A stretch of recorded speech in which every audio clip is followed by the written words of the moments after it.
নমস্কাৰ সকলোকে স্বাগতম জনাই আন দিনাৰ নিচিনাকৈ পুনৰ মই আপোনালোকলৈ এনেকুৱা 10টা নজনা কথা লৈ আহিছোঁ যিকেইটা শুনি হয়তো আপোনালোক আচৰিত হৈ উঠিব।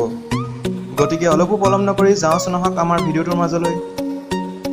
নম্বৰ 10, আমি দৈনন্দিন জীৱনত সকলোৱে অ'কে শব্দটো ব্যৱহাৰ কৰিয়ে থাকোঁ, নহয়নে বাৰু? আপুনি জানেনে অ'কে শব্দটোৰনো ফুল মিনিং কি? নিশ্চয়কৈ এই সময়ত আপোনালোকৰ প্ৰায় 99% লোকেই ভাবিছে যে অ'কে শব্দটোৰনো কিবা ফুল মিনিং থাকিব পাৰেনে বা আছেনে। মই আপোনালোকক জনাওঁ যে অ' মানে হৈছে অল আৰু কে হৈছে কাৰেক্ট। আপোনালোকৰ জ্ঞাতাৰ্থে এইটো জনাই থওঁ যে অল কাৰেক্ট শব্দকেইটাৰ আৰম্ভণি পূৰ্বতে অ' আৰু কেৰেহে আৰম্ভ হৈছিল। নম্বৰ 9, ভূতৰ চিনেমা সকলোৱে নিশ্চয়কৈ চাইছে, কিন্তু আপুনি এইটো কথা জানিছিলেনে যে এখন ভূতৰ চিনেমা যদি আমি আধা ঘণ্টা সময় চাওঁ তেনেহ'লে আমাৰ প্ৰায় আধা ঘণ্টা খোজ কঢ়াৰ সমান কেলৰিৰ প্ৰয়োজন হয়। নম্বৰ 8, আপোনালোকে কেতিয়াবা মন কৰিছেনে বাৰু যদিহে আমি 1, 2, 3, 4 কৈ নাম্বাৰসমূহ ইংৰাজী এলফাবেট আখৰত লিখিবলৈ আৰম্ভ কৰোঁ তেনেহ'লে আপোনালোকে দেখিব যে 1 বিলিয়ন নোহোৱা পৰ্যন্ত বি লেটাৰটো কোনো এটা ৱৰ্ডতে দেখিবলৈ পোৱা নাযায়। নম্বৰ 7, মই যদি আপোনালোকক সোধোঁ যে লাইটাৰ আৰু জুইশলাৰ ভিতৰত কোনটো প্ৰথমে আৱিষ্কাৰ হৈছিল তেনেহ'লে আপোনালোকে কি উত্তৰ দিব বাৰু? নিশ্চয়কৈ মই জানো আপোনালোকৰ 100% লোকেই ভাবিছিল যে জুইশলাৰ আৱিষ্কাৰহে প্ৰথমে হৈছিল, কিন্তু আপোনালোকে জানি আচৰিত হ'ব যে 1823 চনত জোহান উলফগেং নামৰ জাৰ্মান ৰাসায়নবিদজনে প্ৰথমবাৰৰ বাবে লাইটাৰ আৱিষ্কাৰ কৰাৰ পৰৱৰ্তী কিছু বছৰ পিছতহে 1844 চনত জন ৱাকাৰ নামৰ ৰাসায়নবিদজনে জুইশলাৰ আৱিষ্কাৰ কৰিছিল। নম্বৰ 6, আজি মই আপোনালোকক তাজপাতৰ এনেকুৱা এটা ফেক্টৰ বিষয়ে জনাম যিটোৰ ওপৰত হয়তো আপোনালোকে কেতিয়াও ধ্যান দিয়া নাছিল।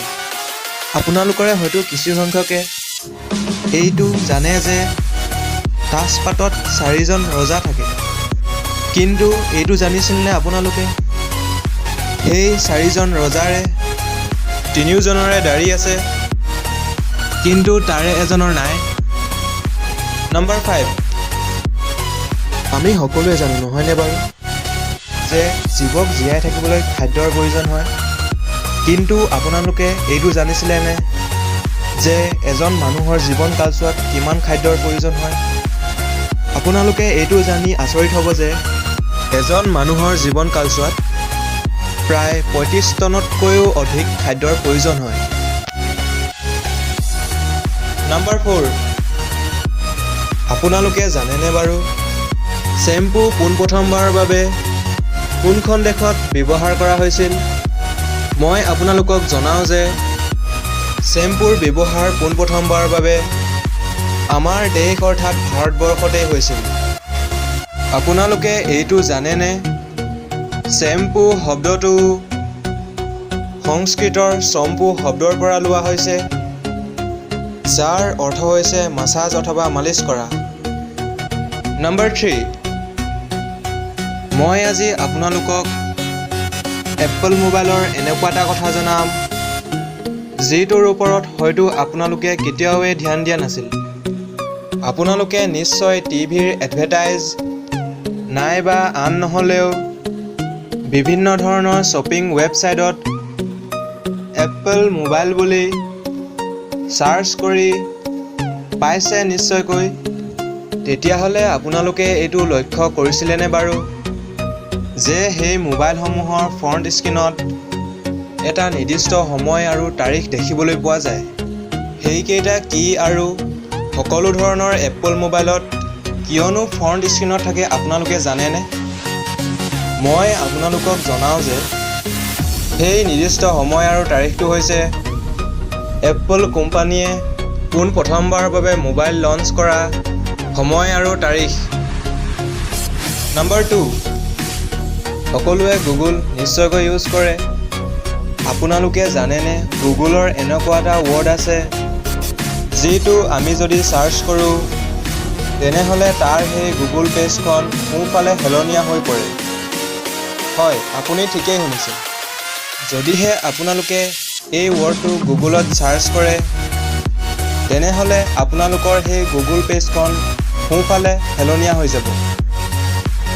নম্বৰ 1, ছেমছাং এটা মোবাইল কোম্পানী বুলি আপুনি জানেই নিশ্চয়কৈ, কিন্তু মোৰ এই ভিডিঅ'টো চোৱাৰ আগে আপোনালোকে জানিছিলেনে বাৰু ছেমছাং এটা ইলেক্ট্ৰনিক কোম্পানী হোৱাৰ উপৰিও এই কোম্পানীটোৱে ঘৰ বনায়, অৰ্থাৎ কনষ্ট্ৰাকশ্যনৰ কাম কৰে।